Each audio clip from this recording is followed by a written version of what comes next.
Assalamualaikum warahmatullahi wabarakatuh.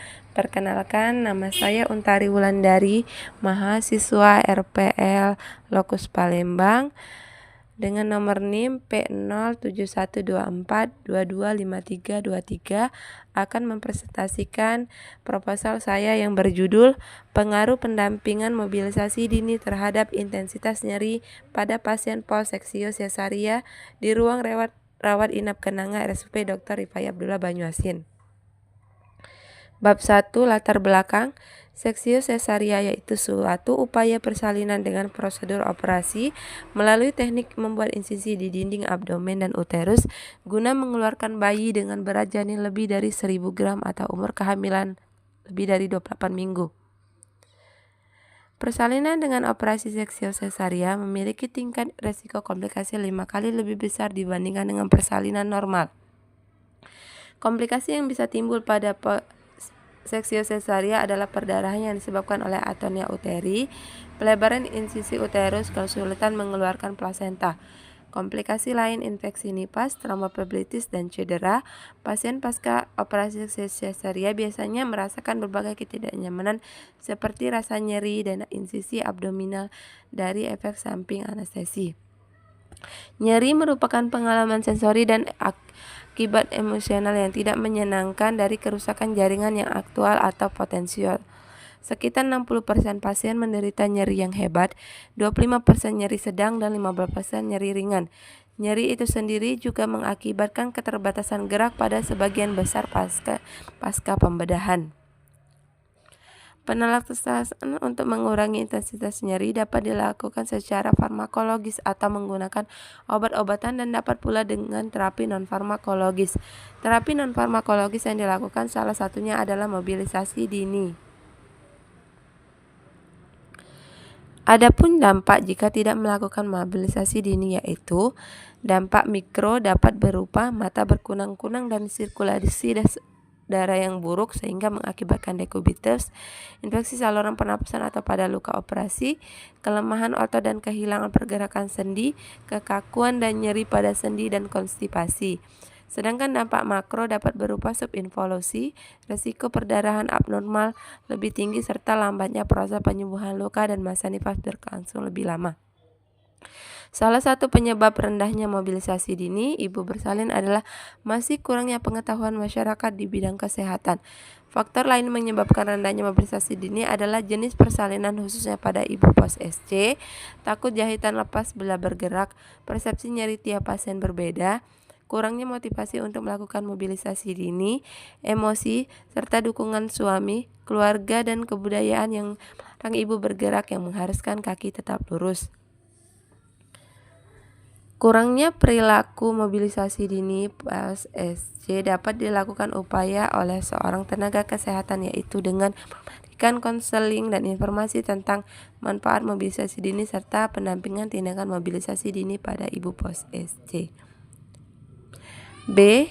Tujuan penelitian ini bertujuan untuk diketahui pengaruh pendampingan mobilisasi dini terhadap intensitas nyeri pada pasien post-SC di RSUP Dr. Rifai Abdullah Banyuasin. Bab 2. Tinjauan pustaka. Seksio sesaria yaitu suatu upaya persalinan dengan prosedur operasi melalui teknik membuat insisi di dinding abdomen dan uterus yang masih utuh dengan berat janin lebih dari 1000 gram atau umur kehamilan lebih dari 28 minggu. Mobilisasi dini adalah suatu upaya mempertahankan kemandirian sedini mungkin dengan cara membimbing penderita untuk mempertahankan fungsi fisiologis.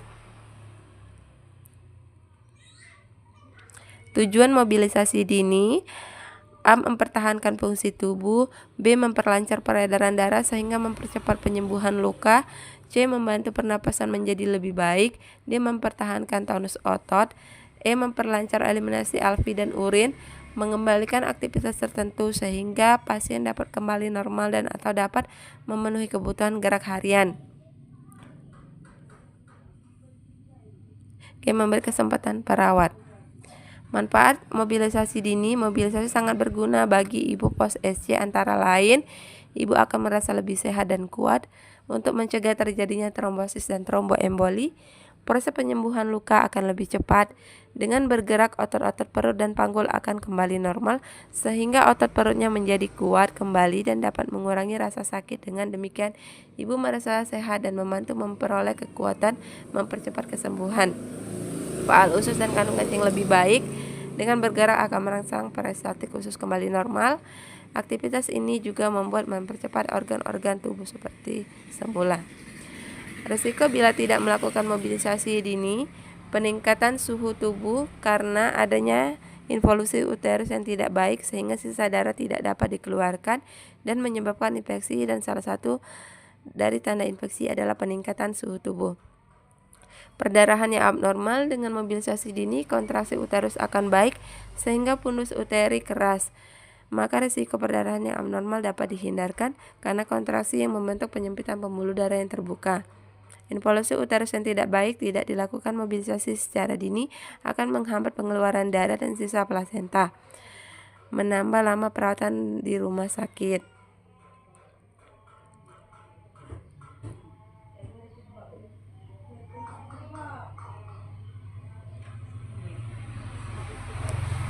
Hal-hal yang perlu diperhatikan dalam melakukan mobilisasi dini: mobilisasi jangan dilakukan terlalu cepat karena bisa menyebabkan ibu terjatuh, apalagi bila kondisi ibu masih lemah.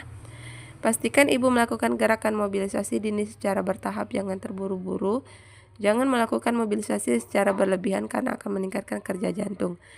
Pengaruh mobilisasi dini terhadap intensitas nyeri pasien post-SC: pada saat penelitian, tingkat nyeri diukur 6 jam setelah pas operasi, di mana efek anestesi sudah mulai menghilang. Dalam upaya penanganannya pada manajemen nyeri, perawat dan bidan telah memberikan terapi farmakologis dan analgetik. Namun agar hasil maksimal, terapi farmakologis lebih baik dilakukan bersama terapi non-farmakologis. Jenis penelitian yang digunakan yaitu kuantitatif yang bersifat deskriptif korelasional dengan desain penelitian literatur review. Penelitian ini menggambarkan dan menjelaskan hubungan antara variabel berdasarkan teori dari hasil penelitian yang sudah ada. Desain penelitian yang digunakan adalah study literature review. Study literature review adalah sebuah proses atau aktivitas mengumpulkan data dari berbagai literatur seperti buku dan jurnal untuk membandingkan hasil penelitian yang satu dengan yang lain. Tujuan penelitian studi literatur adalah untuk mendapatkan landasan teori yang bisa mendukung pemecahan masalah yang sedang diteliti dan mengumpulkan berbagai teori-teori yang relevan dengan kasus. Populasi adalah wilayah generalis yang terdiri dari subjek ataupun objek yang memiliki karakteristik dan kualitas yang dapat diterapkan oleh penelitian untuk dipelajari dan ditarik. Populasi dalam penelitian ini adalah semua ibu pos SC di RSUP Dr. Rifai Abdullah Banyuasin. Sampel adalah bagian dari jumlah karakteristik yang dipunyai oleh populasi. Teknik sampling yang digunakan pada penelitian ini adalah purposive sampling, yaitu seluruh ibu pos SC di RSUP Dr. Rifai Abdullah dengan menggunakan besaran sampel minimal 15 responden. Variabel dependen disebut juga dengan variabel output, kriteria, dan konsekuen. Dalam bahasa Indonesia, variabel dependen dapat disebut juga sebagai variabel terikat. Variabel terikat adalah variabel yang pengaruhi atau yang menjadi akibat dari variabel bebas. Variabel dependen dari penelitian adalah kecepatan mobilisasi dini. Variabel independen adalah variabel yang mempengaruhi variabel dependen. Variabel independen merupakan variabel yang mempengaruhi atau menyebabkan timbulnya variabel dependen. Variabel independen dalam penelitian ini tingkat pengetahuan ibu pos SC tentang mobilisasi dini.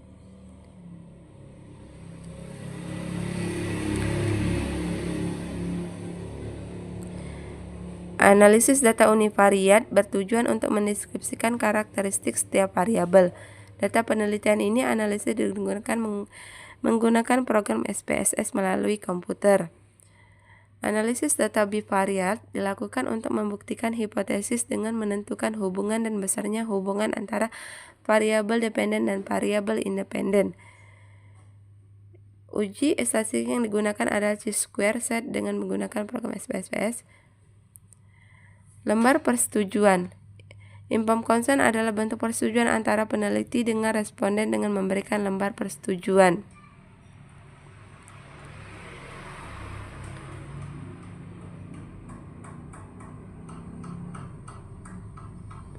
Tanpa nama, anonymity adalah jaminan dalam penggunaan subjek dengan cara tidak mencantumkan nama responden pada lembar alat ukur. Kerahasiaan hasil penelitian, baik informasi maupun masalah-masalah yang sangat dijaga oleh peneliti hanya pada kelompok tertentu yang dilaporkan pada hasil riset. Demikianlah presentasi proposal yang telah saya sampaikan. Atas perhatiannya saya ucapkan terima kasih. Wassalamualaikum warahmatullahi wabarakatuh.